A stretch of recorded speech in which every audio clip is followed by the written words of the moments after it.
Hey guys, this is Heather from Psalms 91 Customs, and today we're going to be doing a sublimation bath mat. It's 100% polyester, and yes, it's from Amazon. So if you're interested in this project, stay tuned.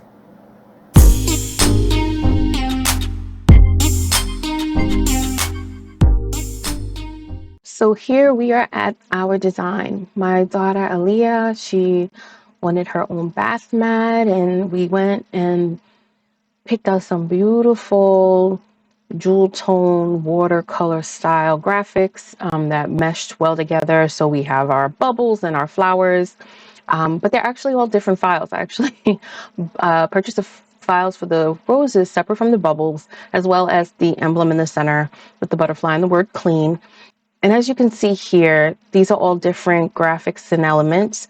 So the roses and the bubbles, so everything, separate. But this is actually Silhouette Studio. I do not own a Silhouette cutter. I actually have a Cricut, and the capabilities of the Silhouette Studio, for me, everybody has their own preference, but for me, there is way more capabilities with the Silhouette Studio in design and graphics and all that good stuff, way more than Cricut Design Space, I believe is what it's called, which I do have it. I use it, and I do enjoy it for its user friendliness. But when it comes to being able to manipulate a graphic and do different things, I mean, you have so many options on the side. I mean, don't get me wrong, there is a learning curve, meaning it takes a little while to learn and get familiarized and used to these features. But there's so much more you can do. Once you learn them, what I pretty much do with my graphics is I save it from here, I export it as a PNG, and bam, I can import it into Cricut if I needed to. If I was doing a print and cut, obviously there are size limitations with Cricut that you don't have with Silhouette. If I did have a Silhouette cutter, which I plan to do in the future, in their largest version, I wouldn't have a graphic limitation where you can only print and cut up to, I believe it's 9 1/4 by 6 3/4. A lot of times when I do some of my other projects where I am cutting a large item, I do actually print from Silhouette, and then I finagle the Cricut program, excuse me, to cut the vinyl. So it's just something worth considering. But listen, you use what's easy for you. This is just what I do. Everybody has their tools that work best for them, and as long as it helps you get the job done, that's all that matters. But this is the graphic. Absolutely love it. I think she did an amazing job. I'm so proud of my baby. And we are going to print this out on the Epson ET 15,000, which stands for Eco Tank 15,000, and get this ready for print. And I actually will be printing this in sections. The mat is, I believe, 12 by 18. I got to double check the size before I print. Always measured 3 times, print once.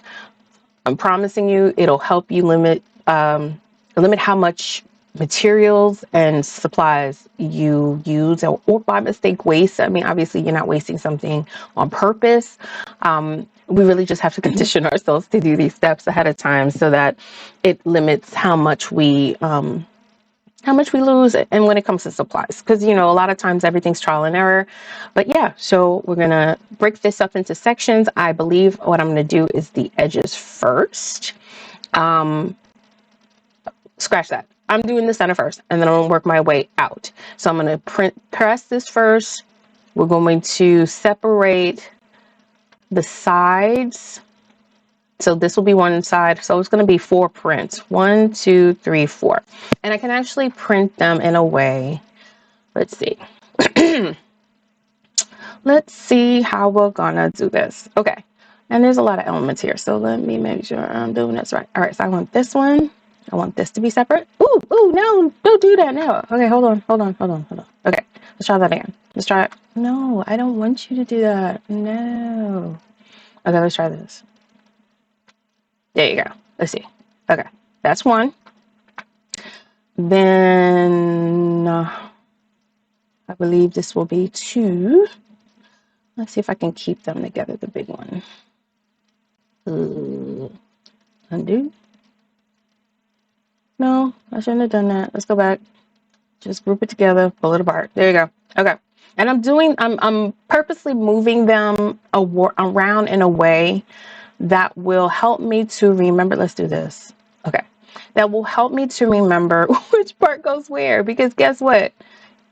It goes down like that sometimes. You think you're like, oh, I got this. Okay. I'm sorry. For me, it does that. Sometimes that happens. So I'm going to go ahead. I'm going to group everything, move it out the way, and get these organized so they can print separately. This will print all together by itself. Okay. So first thing we'll print is this. That's an 8x9. So I can do an 8.5 by 11. I need to set everything up, get that rolling. Okay, we're good on my page setup size for printing. You know what? Just so I can have a visual, let's adjust, shall we? 8.5 by 11. Okay, so let's go ahead and center this on the, I didn't mean to do that. And let's do this. Let's rotate, center. Okay, let's pull out a little bit, just kind of zoom out. Minimize that. And we'll zoom out just a tiny bit more. Okay. And now I got everything kind of floating far away because my canvas was so much larger. Where are you? There you go. Okay. All right. So that'll help us keep everything going, guys. But now I can use that 8.5 by 11. I usually print a lot of my graphics on a 13 by 19 because they're that big. But since we don't need that, well, look, I might need that. But I'm going to get some measuring done, make sure these are the right size, and get these printed out. And I'll be right back, guys.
Okay guys, so I have my heat press set to about 387.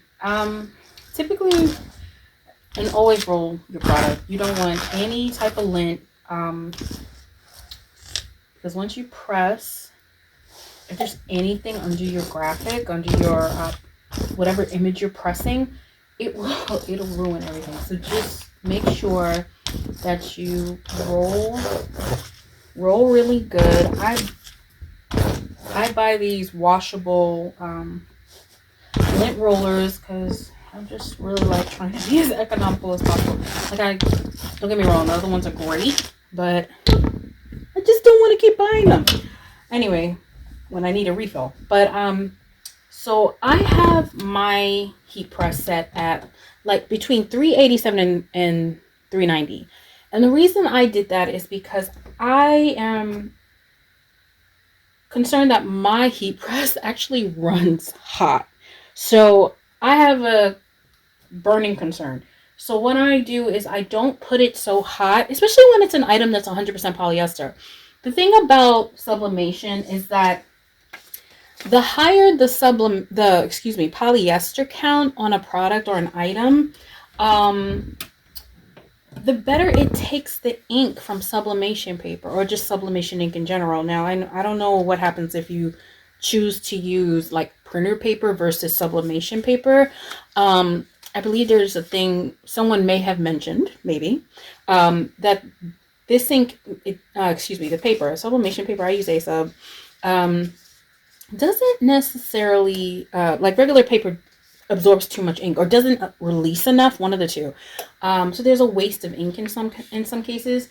So I just noticed in my time of sublimating that you really don't always have to go so hot with your temperature when you're dealing with 100% polyester sublimation products or anything that's 100% polyester that you choose to sub on. You just don't have to make your heat press so hot. And in my case, I do it not only because of that, but also, like I mentioned, I just really don't want to burn anything. So I have mine set to 387, between 387 and 390, but you know what? I'm just going to put it up to 390. And I have my time set for 55 seconds. Some people do 400 degrees in 60 seconds. Okay, I'm not doing that. I'm just doing 55. So I'm also going to press this for a few seconds. Ooh, my pressure's too high. Pressure's important too. You don't want it too tight because then it's a mess. But I want to take the moisture out of the surface, of the fibers of the polyester. He's so soft and fuzzy. Okay, I love soft fuzzy stuff. Anyway, all right. So the first thing we're going to press is the center of the mat, which I said I was going to do that. So I'm working my way from the center out, and this you know what, if you go on Amazon and you're like, okay, I want a sublimation mat, and you put in sublimation mat, this comes up and they have graphics on the advertisement or on the post for the mat. That's like, oh, you can use it for your door, you can use it for your bathroom. This is really like a bath mat. I mean, it's soft and fuzzy. It feels like it has some sponge inside it that's absorbent, and then it has these little grips on the bottom. You know, you do what you want, but it's really nice as a bath mat. So anyway, we're gonna do that. I like to fold my graphics, so I have a feel for the center of it. So then I can line it up with the center of my whatever I'm sublimating on. So with this particular item, I think I am gonna save it. Like sometimes if you have really large images that you're putting on your whatever you're putting it on, not necessarily do you need a whole lot. Do you need tape, because you have less of a chance of the item like shifting, which is really what the tape's about. Honestly, I've used a lot of tape. Like, listen, I'm not playing. I'm not taking any chances. But because listen, we ain't got time to be wasting money and time. But in this particular case, I am going to take this down. It doesn't need a whole lot. I kind of focus on these little parts right here because I don't want I don't want them to bend, like get caught and move and then fold or something silly like that. So I'm just pinning it here with tape, and then on the sides were these two little things. This will be fine. And plus you also need to put butcher paper. So I mean, you have a few things that are going to be helping to keep your paper down that has your image on it. So, but you know what? Play it by ear. Do what you need to do. That's what counts. That's what matters. Okay, so we got our paper. I'm gonna put this back over here because really. So okay, got some paper. Putting this down.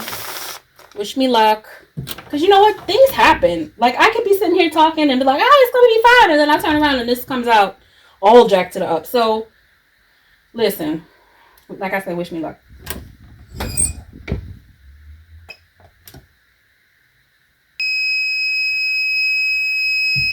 Okay, here we go. Hopefully it worked. Now I can see the graphic literally coming through, so that gives me the impression that maybe things went really well.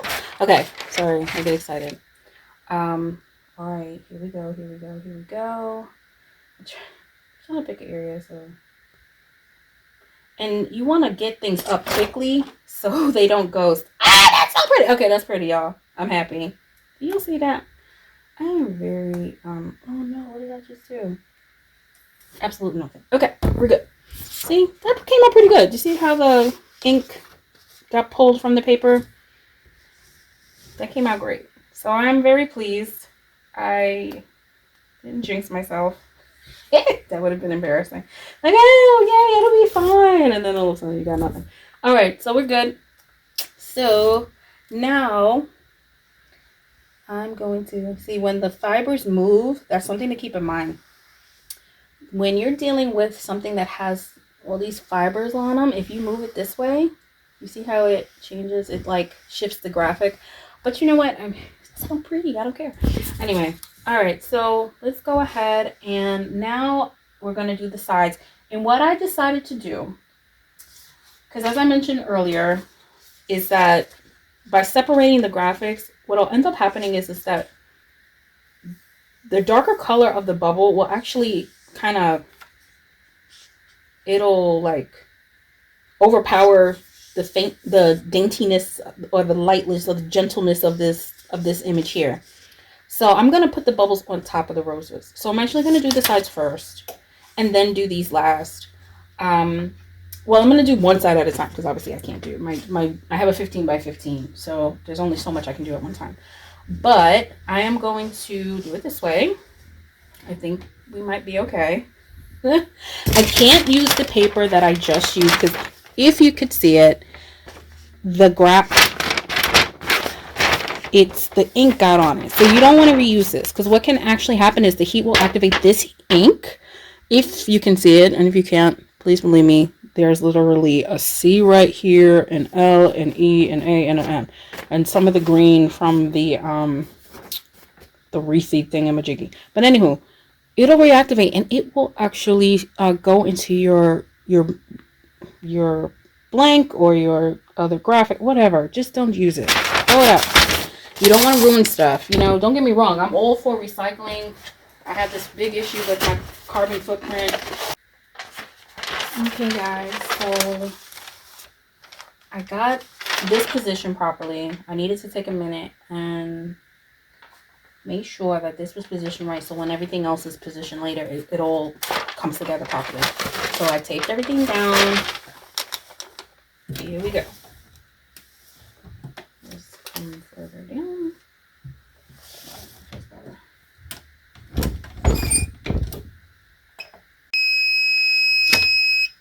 Alright guys, let's see if I mess this up. I hate being pessimistic. I'm like, what if I messed it up? Oh, maybe I didn't. Okay, hold on y'all. Hold on. Let's do this quick like a band-aid. Ah, look how pretty that is. Okay, I'm happy. We're on a roll. So I'm going to go ahead and get the rest of the mat done. Oh my gosh, this is so pretty.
Yee.